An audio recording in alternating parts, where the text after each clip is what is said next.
ये देखें भाई, आज का हमारा जो टॉपिक है वो है जी सिंपल हार्मोनिक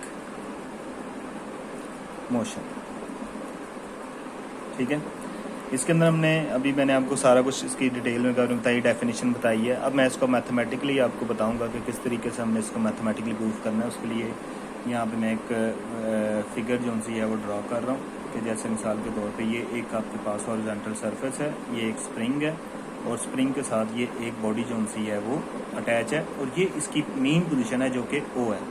ठीक है, अब यहाँ पे इसी तरह ही इसको मैं क्या करता हूँ कि इसके ऊपर मैं एक फोर्स लगाता हूँ F। जब मैं इसके ऊपर फोर्स लगाऊंगा तो बॉडी स्प्रिंग में जो है ये एक खिंचाव जो उनसे है ना वो प्रोड्यूस होगा। जब इसमें एक खिंचाव आएगा तो उसकी वजह से जो इसकी पोजीशन होगी इस बॉडी की, जिसका मैस M था, ये इसकी पोजीशन क्या आ गई, वो यहाँ पे आ गया। बॉडी जो सा है यहाँ पे आ गया, यानी कि पहले इसकी पोजीशन O थी, अब ये जो सा है ये A पोजीशन पे आ गया। और जैसे ही जो सा है मैं इसको छोड़ूंगा, जब इसमें फोर्स लग रही है तो इसका मतलब इसको ये ए पोजीशन पे आया, यानी कि ये इसकी जो सी है ये ओ पोजीशन थी और ये पोजीशन, ये कि इसने यहाँ से यहाँ तक जो सा है ना वो डिस्प्लेसमेंट एक्स कवर कर लिया।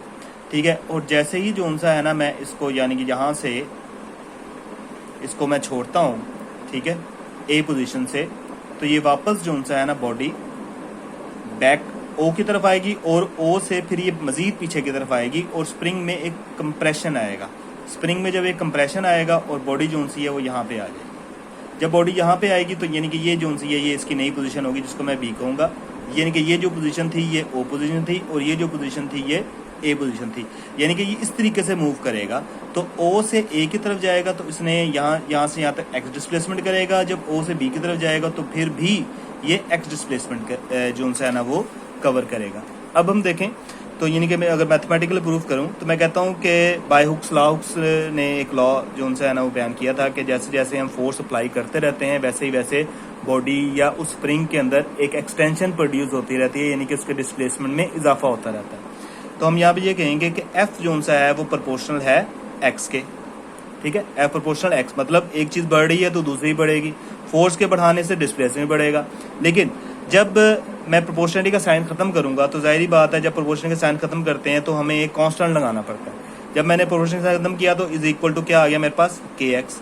अभी मैंने आपको के मुतालिक बताया के क्या है, के जो उनसे है वो स्प्रिंग कांस्टेंट है। ठीक है, तो के यहाँ पे स्प्रिंग कांस्टेंट है तो यानी कि एफ इज इक्वल टू आ जाएगा के एक्स, जो कि फोर्स हम अप्लाई कर रहे हैं वो फोर्स किसके इक्वल होगी, के एक्स के इक्वल होगी। फिर उसके बाद अब जैसे मैं इसको ए पर लेके आऊंगा ना तो स्प्रिंग के अंदर एक फोर्स जो सी है वो स्टोर हो जाएगी। वो फोर्स जो सी है वो किसके इक्वल होगी, माइनस के एक्स के, यानी कि होगी तो वो के एक्स के इक्वल ही। लेकिन सिर्फ क्या होगा कि वो एक ऑपोजिट साइन के साथ होगी, मतलब कि एक जो रिस्टोरिंग फोर्स होगी जो इसमें स्टोर हो गई, रिस्टोरिंग फोर्स, वो किसके इक्वल होगी, वो इक्वल होगी is equal to minus k x. तो basically F is equal to minus k x, ये एक रिस्टोरिंग फोर्स है। अच्छा, फिर उसके बाद हमने पढ़ा कि एफ इज इक्वल टू के एक्स। फिर मैंने आपको बताया कि के जो सा है वो स्प्रिंग कांस्टेंट है और के की वैल्यू जो सी है वो डिपेंड करेगी स्प्रिंग के ऊपर कि स्प्रिंग जो है वो सॉफ्ट है या हार्ड है। ठीक है, फिर उसके बाद जो सा है अगर मैं यहाँ से थोड़ा सा मजीद इसको कैलकुलेट करूँ, जैसे मुझे पता है कि by Newton second law of motion कि एफ इज इक्वल किसके होता है, एम ए के। ठीक है, अगर मैं यहाँ पे एफ की वैल्यू इस इक्वेशन में पुट करूँ, ठीक है, यानी कि एफ की जगह पे मैं यहाँ पे पुट करूँ तो ये मेरे पास आएगा M A is equal to minus k x. ठीक है, ये जो एम इधर मल्टीप्लाई हो रहा है इसको मैं नीचे के डिवाइड कर देता हूँ तो ए इज इक्वल क्या हो गया, minus k over M into k x over M into x. या मैं ऐसा करता हूँ कि a is equal to minus यूँ कर लेता हूँ, k ओवर m को मैं यूँ अलहदा कर लेता हूँ और x जो सा है ये मेरे पास यूँ कर गया। ठीक है, बेसिकली ये जो k ओवर m है ना, k जो सा है ये स्प्रिंग कांस्टेंट है, m जो सा है मैस है। ये भी फोर्स जब हम फार्मूला बनाते हैं ना न्यूटन का तो उसके अंदर m जो सा था वो कांस्टेंट था, तो उसके अंदर k और m दोनों कांस्टेंट हो गए। जब ये दोनों कांस्टेंट हो गए तो ये आ जाएगा a is equal to minus constant, ठीक है, इनटू x। और जब मैं कांस्टेंट का साइन इसमें मर्ज करूंगा तो a proportional to minus x हो जाएगा। तो यानी कि यहां से ये प्रूफ हो गया कि a जो सा है वो a is directly proportional to x, ठीक है।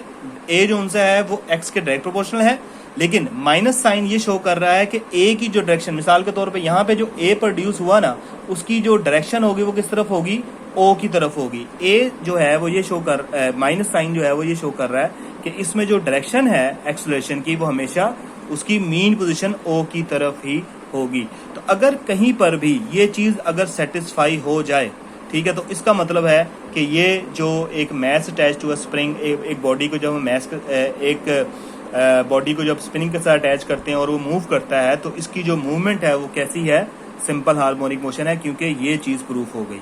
तो ये चीज प्रूफ करना लाजमी है, ठीक है। तो ये जो है ना, आपने मैंने आपको मैथमेटिकली भी समझा दिया और साथ में वो भी समझा दिया। आपने इसकी डेफिनेशन, ठीक है, रिस्टोरिंग फोर्स की डेफिनेशन और साथ में इसका प्रूफ, इसको अच्छे तरीके से तैयार करना है, ठीक है। तो यहीं पे आपका लेक्चर एंड होता है, ठीक है।